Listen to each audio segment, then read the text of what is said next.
Hello everyone, कैसे हो आप सभी। आई होप आप सभी अच्छे होंगे। ये 4 से 5 मिनट की क्लास है। इसमें मैं हिंदी के कुछ पॉइंट्स करवाऊंगा और शायद वो एस्टेट के एग्ज़ाम में आपको मिल जाए। मैं एस्टेट के लिए करवा रहा हूँ, आपका एग्ज़ाम अब शाम को, तो आप ये 5 मिनट की वीडियो देख के जाना। ये उच्चारण स्थल का टॉपिक है। एक कई बार आ जाता है, ऐसे बुझ लिया कोई भी दे दिया, जैसे सह दे दिया और ये बुझ लेगा कि ये इसका उच्चारण स्थल क्या है, तो ये हमने बताना है। तो सबसे पहले तो आपको पता होना चाहिए, ये यहाँ पे जो होता है ये होता है कंठ है, ये क्या आएगा है कंठ है। इसके बाद ये तालु, फिर जीभ तो ऊपर जो आया करे वो मुर्दा आया करे, फिर दांत आया करे और फिर क्या आया करे ओठ आया करे। ठीक है, तो हम इनको कैसे याद रखें कि कंठ तक कौन सा वर्ड बोलिया जावा है, तालु तक कौन सा है, या मुर्दा या दंत या ओष्ठ या नासकीयत है, तो कौन सा वर्ड बोला जा है। तो सबसे पहले देखो, ये हमें पता होना चाहिए, ये है 1 2 3 4 5। इसमें जो ये पंचम वर्ण है, ये पहला दूसरा तीसरा चौथा, इसको कवर्ग बोलते हैं, इसको चवर्ग, इसको टवर्ग, इसको तवर्ग, इसको पवर्ग, इसको कचट बोलते हैं। क च ट त प नु याद रख लियो। इसने कचट बोलते हैं। तो क्या गड़ है, यो पहला है, यो दूसरा, यो तीसरा, यो चौथा, यो पाँचवा। ठीक है, अब इनका उच्चारण स्थल कैसे याद करेंगे वो देखो आप। यहाँ पे मैं मान लो, यहाँ पे है कंठ, सबसे पहले आओगा कंठ, गला, कंठ ऐसे बोलो कंठ, फिर आओगा तालु, फिर आओगी मुर्दा, जीभ के ऊपर का हिस्सा, उसके बाद क्या होगा दंत, दांत, और फिर क्या होंगे ओष्ठ, ओठ, और लास्ट में क्या होगी नासिकीय, नासिक। तो नासिक में जो है, नासिक में आओगा पांचवा वर्ण है, फिफ्थ है। पंचम अरेख का पंचम कौन सा, ये लास्ट वाला अरेख का पांचवा जो वर्ड है ये नासिक में होगा। तो नासिक में तो हो गया पंचम वर्ण है। अब यहाँ पे कंठ है, यहाँ पे तालु है, यहाँ पे मुर्दा, दंत, फिर ओष्ठ। खुद लाले खुद का देखो, गला है, फिर ऊपर तालु, तालु तो ऊपर मुर्दा है, मुर्दा के पास दांत आवे, फिर ओठ आवे है। तो फिर मैंने क्या बोला था, कचट तप क च ट त प। तो ऐसे बोलना, कचट तप ऐसे लिखना आपने। तो यहाँ पे कचट तप है, तो क ख ग गड़ है, क ख ग ग, चार चार आएंगे, इसके चार, इसके चार, च छ ज ज, ट ठ ड ड, त थ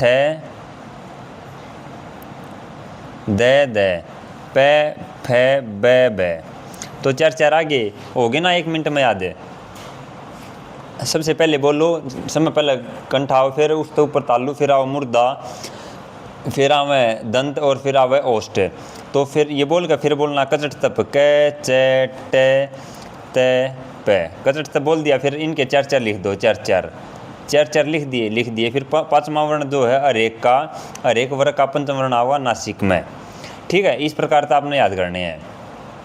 इसके बाद जो स्वर रह गए तो आपने लिखने हैं यहाँ पे, यहाँ से शुरू कर देना है कंठ से ही। ए आ, दो आएंगे, ए आ, छोटी ई, बड़ी ई,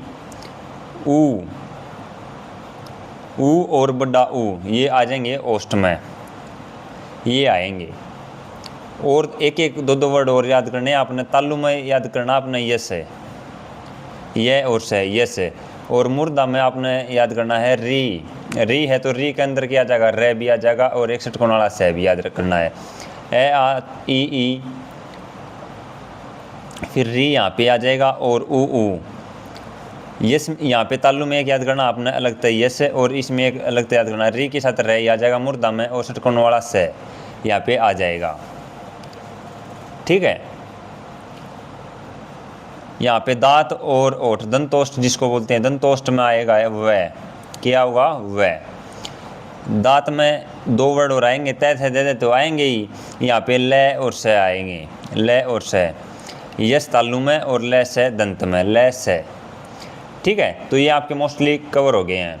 अब 2-4 वर्ड रह गए, जैसे ए है और बड़ी ए है, ये कैसे बनते हैं, ए और ए, ई ए प्लस में ई, ए प्लस में ई, तो ए किस माव, कंठ माव है, और ई किस माव, तालु माव है। तो कंठ तालु हो गया ए ई का, ओ का और औ का। ए प्लस में ए होता है ओ, ए प्लस में ए का में आओ है कंठ में, प्लस में ए किस माव है, ओस्ट, तो कंठोष्ठ हो गया। ठीक है, तो मोस्टली आपको याद हो गए होंगे।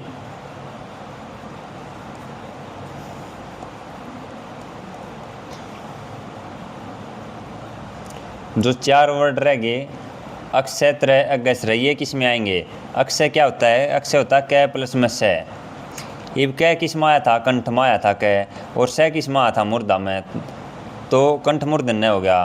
त्रय, त्रय क्या हो? तय प्लस में रह, तय प्लस में रह, तो तय था दे किस में आया था? तय इसमें दंत में, और रह री रह और षटकोण वाला स मूर्धन्य में, तो दंत मूर्धन्य हो गया इसका। अक्षत्र अज्ञ, अज्ञ क्या है? स प्लस में जय प्लस में ये,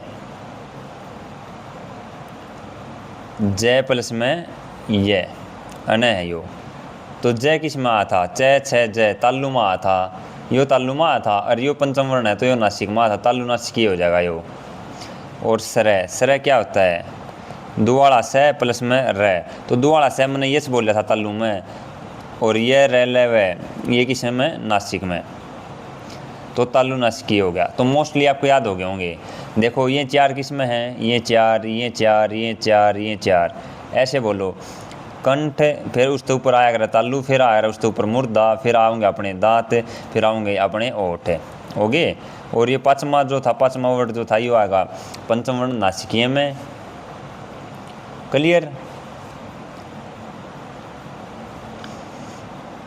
और ये षटकोण वाला जो स है, ये किस में आया था हमारा? मूर्धा में। मूर्धा में कौन कौन से लगाए थे?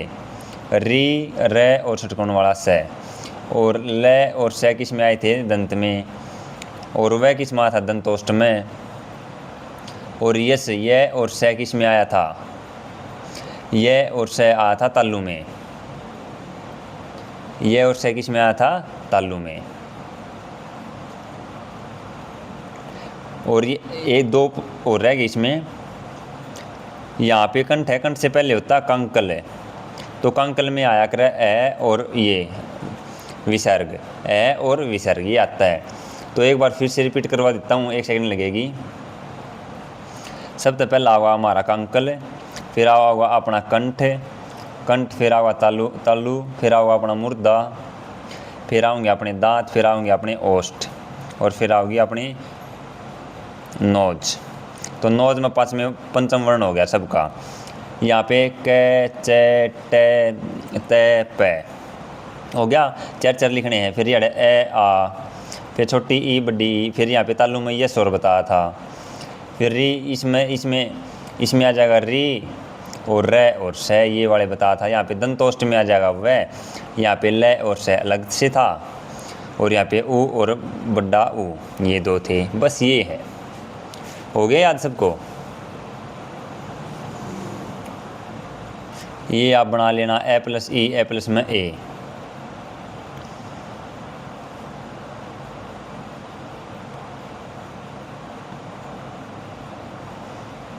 अब 2-3 पॉइंट और छोटे छोटे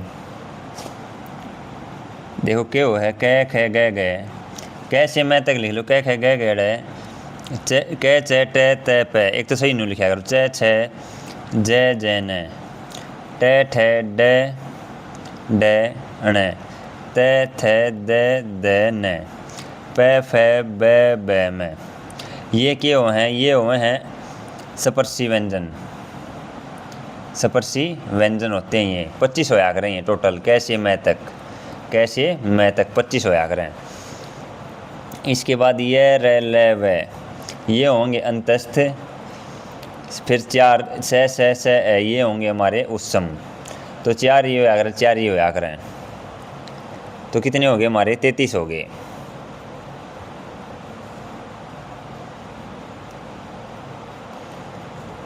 इसके बाद कुछ अलग से पॉइंट्स होते हैं, जैसे एक होता उत्क्षिप्त। उत्क्षिप्त है, इसी को हम गौण व्यंजन बोलते हैं, या इसी को हम द्विगुणी बोलते हैं, या इसी को ताड़नजात बोलते हैं। तो ये 2 होया करें, डे और डे, ये 2 होते हैं। फिर लुंठित होता है, या इसी को हम प्रकंपित बोलते हैं। ये होता है रे, क्या होता है रे।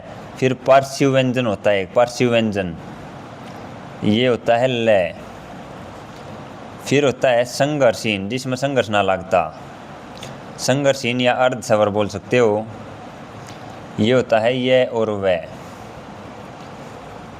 इसके बाद दो आगे घोष और अघोष, जमा छोटा पॉइंट है, घोष और अघोष।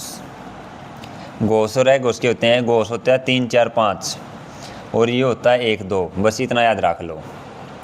3 4 5 1 2, 3 4 5 के है क ख ग ग अड़े, तो ये पहला दूसरा तीसरा चौथा पांचवा ये हैं। घोष को या पीछे घोष बोल दिया करा, ठीक है। तो पहला दूसरा तीसरा ये दो शुरू के 3 हैं, ये तो है घोष, और चौथा पांचवा, तीसरा चौथा पांचवा जो है वो है, तीसरा चौथा पांचवा ये वाले जो हैं ये है घोष, और पहला दूसरा क्या है अघोष। फिर यहीं पे दो आते हैं अलप प्राण और महाप्राण। अलप प्राण और महाप्राण। अलप प्राण होता है 1 3 5, ये होता है 2 4, ये याद रख लेना। 1 3 5 अलप प्राण होगा, महाप्राण जिसमें ज़्यादा वायु निकला है बोलते वक्त वो होता है महाप्राण 2 4। जैसे चे छे जे जे, ये आ गया 1 3 5, यानी 1 3 5 ये हो गया अलप प्राण और 2 4 ये हो गया महाप्राण। ये याद रखना है। घोष अघोष, घोष में 3 4 5 ये 1 2, और अलप प्राण और महाप्राण 1 3 5 2 4 ये वाले हैं। सो इतना ही पॉइंट था, ये क्या पता एस्टेट के एग्जाम में आ जाए। बाकी ये टॉपिक मैं अच्छे से कराऊंगा रिवाइज, ये सिर्फ एस्टेट वालों के लिए था, क्योंकि उच्चारण स्थल क्वेश्चन आ जा कर है। ये कोई भी रैंडम बूझ लेगा, ई बूझ लेगा तो किसका उच्चारण स्थल है ई, तो दूसरा नंबर पर था कंठ तालु, तो तालु का 1 मिनट में पता चल गया। कोई भी बूझ लेगा कि लय बताओ किस में, दंत में, वह बताओ दंतोष्ट में है, या सिर्फ यही तो लिखना आपने क च ट त प, फिर यार कंठ तालु मुर्दा दंत और ओष्ठ, बस यही था। आई होप आपको समझ में आई होंगी चीज़ें।